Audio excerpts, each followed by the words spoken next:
kindergartners, Mr. Wojcik here. I just wanted to update you on a new lesson we're going to work on in class, and that is called Scratch Junior. If you have an iPad from the school, you can find Scratch Junior, and your mom and dad can help you. But you can find Scratch Junior in the self-serve app, and that is right here. And that is if you have a school iPad. You're going to click on that and you're going to find the app Scratch Junior. If you don't have a school iPad, then you're going to go to the App Store, and mom and dad can do that with you. You're going to go to the App Store and download Scratch Junior simply just by typing in a search for Scratch Junior. There we go. And Scratch Junior is free, so you're just going to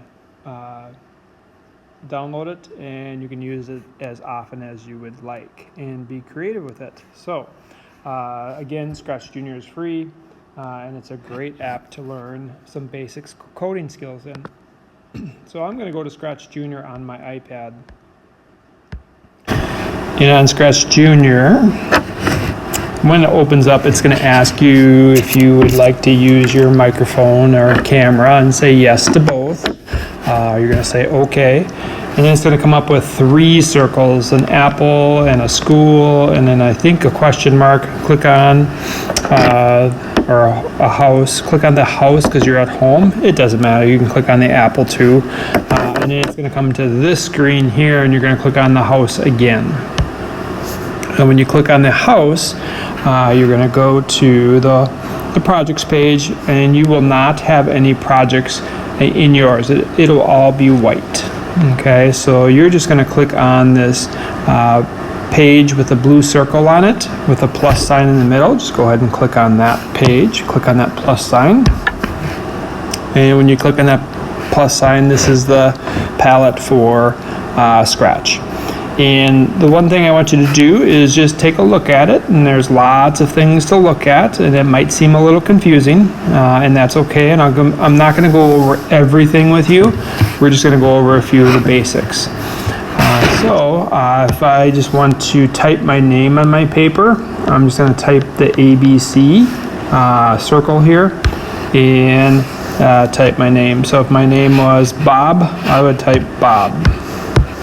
There we go. And then I would just press this keyboard down button here, and the keyboard would go away and your name is on the screen. So you can go ahead and type your name, and just pause this video from time to time to do the activities. So you can move your name around, and I'm just taking my finger on my touch screen and just moving it around wherever I want. If I want to put it on the bottom, I can. If I want to keep it in the middle, I can. So wherever you want to put your name is fine. The other thing I want you to do is this is called your character, and this character is called Scratch. And Scratch is a cat, obviously, and you can move Scratch around with your finger anywhere you want on your piece of paper. So we'll program Scratch in just a little bit here, but right now you can just place him anywhere on your paper that you want. We're going to choose a little background for your character, so you could choose that picture frame in the background there, and choose any background you want. I'm going to choose, since it's winter out, I'll choose the winter scene here. So I just tapped on this winter scene, and then I'm just going to go and click the check mark right there. There we go. So now Scratch is in a winter scene, and I can again move my name around wherever I would like. So maybe I'll put it right there. Alright, so Scratch can be moved by your finger like I have been, or you can move Scratch by coding blocks. And we're going to start out with a coding block right here. And this is the right arrow. That's going to move Scratch to the right. This arrow will move Scratch to the left. This arrow will move Scratch up. And this arrow, of course, will move Scratch down. We're not going to really talk about these arrows here today. We'll do that another time.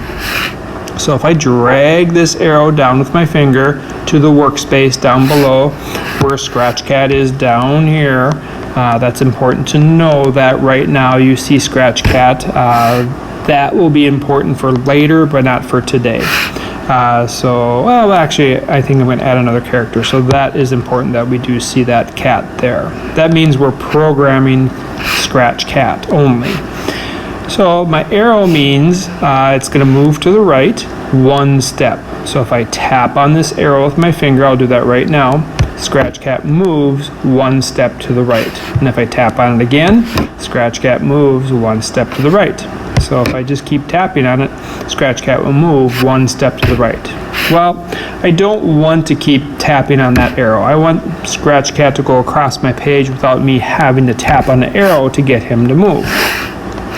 So I'm going to tap on the 1, and you notice a little keypad pops up in the right-hand corner. And I can change this number to any 2-digit number I want, or a 1-digit number. So I'm going to just change it just to a 9. So I'm going to tap on the 9. You can see that that 9 or that 1 changed to a 9. Now if I tap on that arrow, there, now Scratch Cat moves 9 steps. So now Scratch Cat becomes a little more interactive, and it does a few more things. So now you can start creating maybe a little story with Scratch Cat as you're moving throughout this activity. So let's say I wanted Scratch Cat to go up by this house. So I'm going to change that 9 because I think I want him to go about right there. So I'm going to change it to maybe the number 11. So 1, 1. Okay, and again, any 2-digit number, and some kids really like big numbers, so you would have to kind of think about what the biggest 2-digit number is. And what will happen to Scratch if you get such a big number and it goes all the way over to here? What is Scratch Cat going to do? Is it going to bump to the end of the paper? Is it going to fall off the paper? Is the cat going to do something else? So you can experiment with those bigger numbers to see what happens to Scratch. So I'm going to just test this program out. So a lot of times when we're coding, we have to do a lot of planning, and then we have to test it out, right? So that's kind of the engineering and design process of testing it out. Does it work? So I'm just going to tap on this number to see if that's as far as I want Scratch Cat to go, and I guess I would like him to go just a tiny bit farther. I'm glad I tested it out. I'm going to change it to 12, a 1 and a 2. So I'm going to put Scratch Cat back in the corner, tap on the arrow, and 12 should be a pretty good number to get up to the house. Now I said up to the house, so I'm going to use that up arrow next. And these two arrows or coding blocks will fit together. You can see that they are puzzle pieces and they do fit together. So what Scratch Cat's going to do, he's going to start out 12. He's going to run the 12 steps first, and then it's going to start going up. So it's going to go up 1 right now. So for example, if I tap on that arrow, move the 12 steps and go up 1, you can see Scratch Cat did not go up 1 until the 12 was finished first. So whatever happens first is going to be in that prior block, and then it's going to follow an order and go second to that next block. So first, second, and then if I had another block, that would be third, the third step in the program. And we call a program like this an algorithm. That's a long word, but when we put coding blocks together like this, it's called an algorithm. So I'm going to have to get closer to that house with Scratch Cat. So I'm going to actually have Scratch Cat go up 7, maybe. And again, it's kind of that engineering and design process. You're going to create your program, you're going to improve it and change it, and that's part of programming, and that's okay. You're not going to be perfectly correct the first time, and that's kind of the challenge in programming and kind of the fun also in programming, is to challenge yourself to make that program work perfectly the way you want it. So I'm going to start out again. Scratch Cat's going to go 12 first to the right and then up 7. So there's my 12 and then up 7. And that's about where I want Scratch. I got kind of lucky there. So I think I'm going to keep 7. And Scratch Cat is at my house. And I am just going to now use a speech bubble. And I'm going to click on the pink block. And I'm going to grab a speech bubble here, and I'm just going to drag this down. And I'm going to make Scratch Cat just say hi. I can change that word by tapping on the word hi, and I can backspace it. And actually, I'm going to make an uppercase H and an I. There we go. So now Scratch Cat's going to walk 12 steps, go up 7, and say hi. Alright, so there we go. 12 steps, and then up 7. So, I'm going to add a new character. Sorry, my phone is ringing in the background. I'm going to add a new character, and to do that, I'm going to build this character. So I'm going to show you how to do that. So I'm going to press the plus sign right there. And by doing that, I have all kinds of characters to choose from. But like I said, I'm going to show you how to make your own character. If you want to add a character that's already here, that's fine. But I also want to show you another feature, again, of making a new character. So I'm just going to click over here on the paintbrush. And the paintbrush, actually I clicked the house by mistake. So I'm going to click off of that. I'm going to go back to, I have a house on my screen. I'm going to get rid of that. I'm going to click on that plus sign again. I'm going to click on the blank paper. There we go. Click on the blank paper. Click on the paintbrush, and now I have my palette of creating a character. So that's kind of fun. So because I have a winter scene, I'm going to choose to make a snowman. So I'm going to have you make a snowman, the best that you can today. So I'm just going to do a 2-circle snowman. So a lot of times snowmans are 3 circles high, but I'm just going to do a 2-circle snowman. So I'm going to click on this circle button here. So now it's orange. And I'm just going to take my finger and drag across on a diagonal. I'm not going to drag up, not going to drag to the left, but across on a diagonal, just like that. So I'm going to do that right now. I'm going to make a circle or a snowball for the bottom part of the snowman. There we go. Now I'm going to do the same thing again for the top part of the snowman. So I'm going to make this circle a little bit smaller. Now if I drag just straight up, that's what happens to that circle. If I drag straight across, that's what happens to the circle. It turns into an oval. So that's why you want to drag diagonally to make that a circle. So now I have to put these 2 circles together to make my snowman. And I'm going to click on this arrow button right here. And now I can move my circles around. If I touch my circle, I can just kind of drag it to where I want it to be. There we go. And now there's my snowman. Now if you want to make a 3-ball snowman, that's up to you. You can try that and definitely do that. I'm just going to make a 2-ball snowman. A little bit easier. Alright, so now I'm going to paint my snowballs, and I'm going to tap on the white paint. And notice when I tap on the white paint, my paint bucket also shows up. That means anything I touch on my screen, it's going to paint the whole shape. So if I touch inside the circle, it's going to paint my whole circle white. And the same with the top circle. I'm just going to tap inside that circle, and it paints the whole circle white. Well, my snowman needs some eyes and some charcoal buttons. So I'm going to go ahead and just make some eyes. So I'm going to click on that circle button again. And I'm going to click on the black paint in the corner. And I'm just going to tap on the screen where I want the eyes. And it's just going to tap. I'm not going to drag anything. I'm just going to tap it so it just makes a dot. That's all I'm going to do. So there's 1 eye, 2 eyes, and I make a mouth. There we go. And then 3 charcoal buttons. And again, all I did was tap to make those circles. Kind of an easy way to make circles. Alright, so my snowman now needs some arms. So I'm going to click on this thicker black line right here. Okay, and then I'm going to click on this squiggly line right up here. So that is so I can draw a line, that squiggly line, not a shape.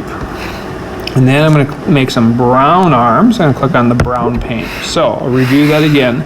Click on the thicker black line, and you don't have to have thicker arms if you don't want. If you want skinny arms, you can choose a different line. click on the squiggly line to make my arms. So I'm just going to simply just draw an arm. Okay, and then I'm going to draw maybe a hand. And whoops, it's like I painted the circle of my snowman. So I'm going to fix that. And to fix that, there's this arrow that goes to the left here, and that's called the undo arrow. So I'm going to tap on that, and it just is going to fix my mistake. So the undo arrow is a really important arrow. So that's, if you make a mistake, there's that undo button, and that will fix anything that I created. So I can erase all the things that I've done and fix it. So I'm going to go back and see my squiggly line is selected, my thick line is selected, and my brown paint is still selected. So I'm just going to go ahead and just draw my arms again. There we go. Good. All right, and then if you want to challenge yourself, I could be done with that right now, but I'm just going to create, if you want to challenge yourself a little bit, I'm going to show you something else you can do with the snowman. So you don't have to, but I'm just going to challenge you a little bit and see if you want to. I'm going to use the square shape here, and I'm just going to make I'm going to use the black. I'm just going to use a skinnier line as well. I'm going to make a kind of a rectangle, a skinny rectangle, and then I'm going to make an oval. Remember how we made an oval before we dragged across? So I'm just going to make an oval. I'm going to paint the inside of those two pieces by clicking my paint can right here, and now I can just tap inside there and paint both of them. And what I'm making is, I'm going to click on my drag tool now, and what I'm making is I'm making a hat for my snowman. There we go. So, and again, that's a little more challenging, but you can give it a shot if you want. And I'm going to show you one more thing you can do with your snowman here. And if you want to add some other things, you can. You could use the triangle. You could use the triangle here to make a carrot nose if you wanted. So carrot nose would be orange. There we go. And to make that snowman, you're going to go ahead and drag that arrow to the middle where you want the snowman. Now, I'm having trouble turning that carrot nose, so you're going to use the turn tool here. And again, this is a little more challenging, so have patience with yourself. So I can use that turn tool by just kind of dragging my finger around, just grabbing the edge of that nose and dragging it. And I'm just going to drag that arrow to wherever I want that arrow to be on my snowman. And then I'm going to click on the arrow here again and grab my snowman's nose. All right, and then what else? We can make a scarf, I guess. So I'm going to go ahead and click on the red paint, click on the squiggly line up here, and I'm just going to draw a scarf. And that's not a very good scarf. So I'm going to actually click the undo button there, and I'm going to use a thicker line. There we go. I'm going to use the thickest line, and now I'm going to make that scarf. There we go. That's a little better scarf. All right. So now my snowman is finished. I'm going to click the check mark, and now my snowman is in my picture, and I can move my snowman wherever that I want it to be. And maybe my snowman's name is Bob. Okay. All right. And if you wanted to have an action to your snowman and have your snowman come to life, you could go back to those blue blocks again. Let's see, where's my pointer? There it is. My blue box, and then I could actually make my snowman move on my screen just like I did with my cat. Okay. So now my snowman can move. Now notice my snowman picture is here, so I'd have to click on my cat to also get my cat to move. Oh, and it just showed you what happens when the cat gets to the end of the picture. I forgot to move my cat back here. There we go. So my cat's walking around my scene, says hi, and maybe you could make your snowman say something back to the cat if you wanted. So that's a little bit about Scratch Junior. Be creative, see what you can make, have fun with it, and we'll have more activities with Scratch Junior in the near future.